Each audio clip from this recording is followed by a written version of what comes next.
Vai pra cima, é o trem bala da colina. Vai pra cima, é o trem bala da colina. Vai pra cima, é o trem bala da colina. Saudações, família vascaína! Começando mais um vídeo sobre o nosso gigante da colina, eu sou o Renato Nunes e seja bem-vindo ao canal Só Vascaínos, trazendo análise pós-jogo de Vasco 5, Curitiba 1. Que partida foi essa, meus irmãos? Que partida! Eu cantei essa música aí do Trem Bala da Colina porque desde o time de 2011, 2012, eu não vi o Vasco jogar dessa forma. Me lembrou aquele time do Ricardo Gomes, o time do Trem Bala, que atacava o tempo todo, que buscava o gol o tempo todo, e foi assim no jogo de hoje. Que jogaço! Do primeiro ao último minuto, o Vasco jogou muito. Momento nenhum o Vasco tocou para trás, momento nenhum o Vasco tentou administrar a partida. O tempo todo buscando mais um gol, mais um gol, mais um gol. E poderia ter sido 6 até 7, porque teve gols perdidos também. Mas foi um jogaço. Antes de eu falar do Ramon Dias e dos jogadores, vou falar dos lances e dos gols. O Vasco começou a partida em 220, já tentando o gol desde o primeiro minuto, e aos 8 minutos ali do primeiro tempo já encontrou o gol. O Puma Rodrigues poderia ter feito o gol, porque a chance foi dele ali, 2 vezes o goleiro salvou, e no mesmo lance ali na continuação, o Rossi foi na linha de fundo, fez um cruzamento perfeito na cabeça do Zé Gabriel, mais uma assistência na conta do Rossi, 3 assistências em 2 jogos, e o Zé Gabriel, de cabeça, marcou o gol, cabeceou muito bem. Eu estou na fila do perdão, tá, Zé Gabriel? Sou um dos primeiros ali para te pedir perdão. O Ramon Dias te agradecer porque você recuperou o jogador, o futebol do jogador. O Zé Gabriel hoje é outro jogador, ele que ficou aí 100 dias afastado do elenco do Vasco, sem chance. O Vasco tentou até arrumar time para emprestar o Zé Gabriel e não conseguiu, e ele foi ficando lá afastado, sem nem ser relacionado para as partidas. E hoje o cara é titular absoluto no meio campo do Vasco, incontestável. Não tem um torcedor hoje que monte o seu Vasco ali sem escalar o Zé Gabriel. Então, como isso é uma mudança tão drástica assim? O jogador que era preterido e hoje é titular absoluto. Então, toda a fila do perdão, tá, Zé Gabriel? E o Vasco continua atacando, não parou, não tentou administrar resultado, até que também encontrou o segundo gol. O gol saiu do Rossi, o Búfalo, marcou em São Januário, ele que estava doido para jogar, né? Deu uma entrevista hoje durante a tarde para o Globo Esporte, falando que ele estava com saudade de São Januário, e o Rossi é muito vascaíno mesmo, e em tabela ali com o Paier, uma jogada muito bonita, que foi trabalhada ali de pé em pé, praticamente 40 segundos de posse de bola do Vasco.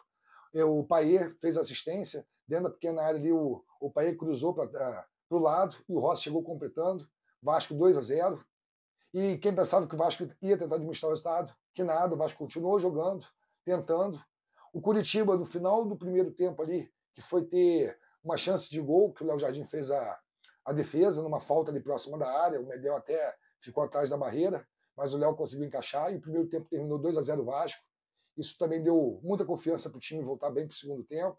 O Ramon Dias não fez mudanças, até porque o time estava bem, então não tinha por que mudar, voltou com os mesmos jogadores para o segundo tempo, e foi mexendo aos poucos do time, mas antes de começar a mexer, o Verratti fez um golaço, o terceiro gol do Vasco. Ele matou no peito, que matada que foi aquela. Matou ajeitando já para o chute, deixou a bola que cai, bateu meio que de lado na bola, tipo com sem pulo. A bola bateu na trave, entrou, um golaço. O Verratti joga demais, mas joga muito, Verratti, joga muito. Também fez o quarto gol, no cruzamento do Lucas Piton, na cabeça do Verratti. Verratti ganhou lá no alto, subiu novamente muito, testou, sem chance para o goleiro do Curitiba. Vasco 4-0. E ali o Ramon Dias começou a fazer as alterações, até para preservar os jogadores, porque tem jogo segunda-feira contra o América, jogo decisivo, que o Vasco já pode pular para a 15ª colocação, sair de uma vez por todas desse Z4 e começar essa arrancada de recuperação rumo à Sul-Americana, ou quem sabe até a pré-Libertadores, como eu já falei. Então, segunda eu estou lá na Independência, 8 da noite, todos os ingressos para visitantes foram vendidos, a diretoria do América cedeu mais um espaço, não sei se já acabou, mas o setor visitante vai estar lotado segunda-feira em Belo Horizonte.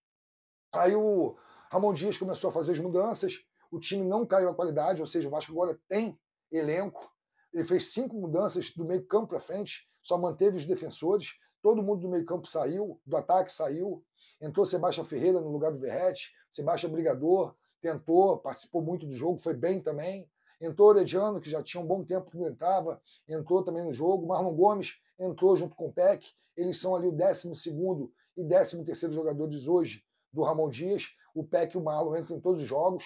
E como eu tinha dito no vídeo de ontem, o Ramon Dias novamente percebeu que o Peck ele vai render muito e vai dar muito ao time do Vasco entrando no segundo tempo. Porque o Peck ele sempre cansa e some do jogo aos 15 do segundo tempo. Porque ele passa 60 minutos tendo que voltar para marcar.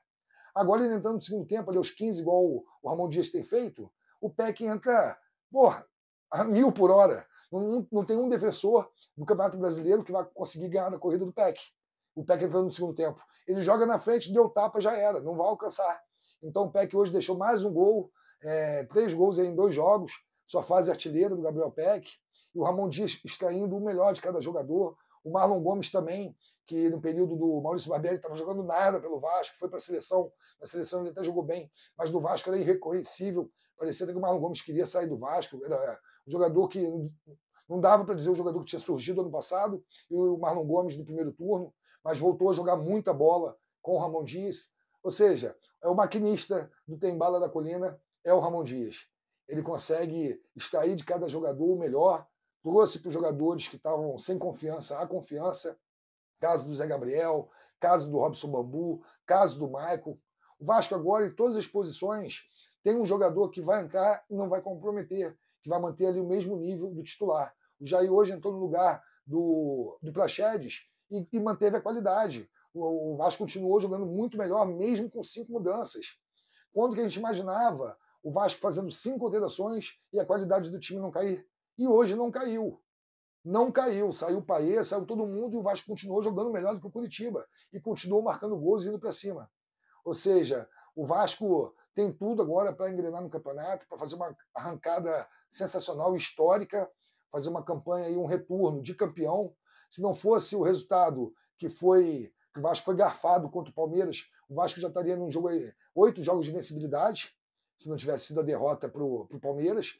O Vasco já estaria aí com 7 ou 8 jogos de invencibilidade, mas já era, já passou, mas vamos lá.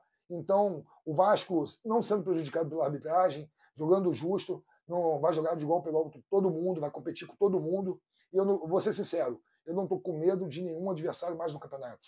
Não estou com medo de mais nenhum adversário no campeonato. E não é falar por clubismo, nem por fanatismo, mas para mim, de 4 rodadas para cá, o Vasco tem jogado o melhor futebol do Campeonato Brasileiro, mesmo sendo um time que está ali no Z4. Está no Z4 por causa de uma herança maldita de um outro treinador, de outro estagiário que dirigiu o time no primeiro turno, porque até com aquele elenco do primeiro turno na mão do Ramon Dias, não teria ficado no Z4, não. Não teria ficado. Mesmo com o elenco, sem a segunda janela, né? Sem os reforços da segunda janela, o Vasco, na mão do Ramon Dias, aquele time do primeiro turno, não teria ido para o Z4.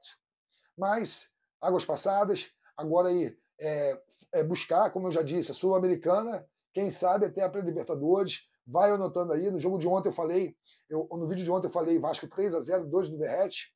Errei o placar porque foi 5, mas o Verratti deixou 2, como eu havia dito. Então agora é muita confiança. Segunda-feira lá na Independência, torcer pelo nosso Vascão. Antes disso também falar aí das atuações individuais, parabenizar todos os jogadores, os 11 que começaram a partida, todos jogaram muito. Os que entraram mantiveram a qualidade, o padrão, todo mundo jogou bem. O Orediano acho que um pouquinho mais apagado, mas no final ele tentou o jogo, buscou o jogo. Dos que começaram não criticando, mas quando o time está ganhando de 4-0, sempre dá aquela cochilada, daquela dormida. Foi o que aconteceu com o Puma Rodrigues ali no lance do gol do Curitiba. Ele ficou olhando o lance, dava para ele ter chegado naquela bola. Então o Medel vai dar uma dura nele ali para que isso não aconteça mais. O Jardim não queria ter levado o gol, mas tudo bem. Hoje, se eu fosse dar nota aos jogadores do Vasco, a menor nota que eu daria seria nota 8, e para o Puma Rodrigues, só por causa dessa falha, e para os demais seria ali 8,5, 9, e para alguns até nota 10, caso do Verratti. O Verratti é disparado a melhor contratação do Vasco no ano. Não digo nem dessa janela, eu digo do ano. O Verratti joga bola demais. Apesar do Paê também ser um craque, ser internacional, trazer muito marketing para o Vasco, ser um jogador de Champions, o Verratti foi sim a melhor contratação disparada. Porque o ataque do Vasco era um ataque morto, que não conseguia fazer gols. O Vasco ficou não sei quantos jogos sem fazer um gol dentro de São Januário. E o Verratti, em 7 partidas, já tem 6 gols. E se bobear, se deixar, ele ainda briga pela artilharia do campeonato, hein? Se ele continuar mantendo essa média, a quantidade de jogos que faltam, o Verratti ainda vai brigar pela artilharia do campeonato. Então, saudade nenhuma do outro argentino lá, do encanamento, fraco. Verratti acima, muito acima. O terror, Verratti é matador. Não vou me alongar mais por aqui, vou agradecer você que assistiu o vídeo até o final. Vou pedir que você se inscreva no canal, clicando no inscrever-se aqui embaixo, que você deixe teu like, teu joinha, ative o sino das notificações para receber todo o conteúdo aqui do canal, até porque Vascaíno fortalece Vascaíno. Te desejar saudações vascaínas e um forte abraço.